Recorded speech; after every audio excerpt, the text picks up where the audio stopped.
platicar porque, como bien digo, dos pueblos que se unen. La unión surge porque hay muchos socios de Tenerife en la falla, socios abonados, y es muy conocido en Canarias. Vinimos a visitarlo en la prensa y hicimos amistad, y gracias a eso pues nos han dado un recibimiento muy bonito, mucho cariño.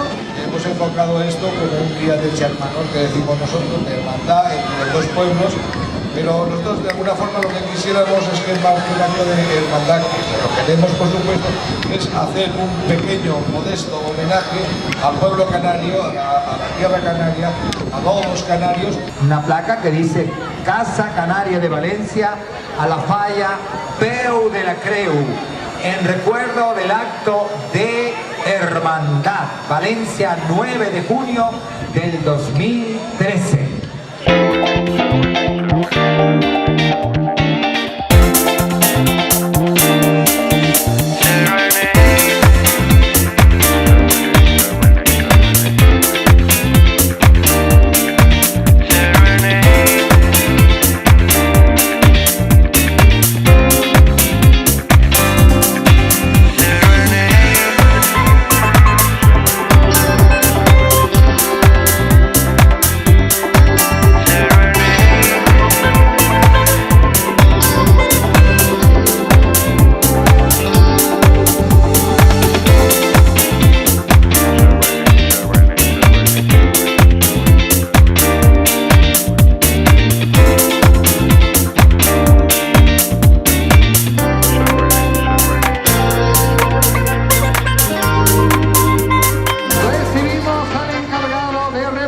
La suerte por toda España, el gordo más famoso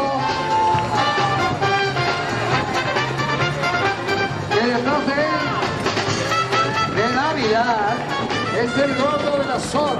Esta mañana no ha querido perderse esta fiesta y poder disfrutar junto al pueblo canario que le adora y que ha visitado en tantas y tantas ocasiones y lo seguirá haciendo. Ahí está el gordo de la SOR.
Let's shake it together.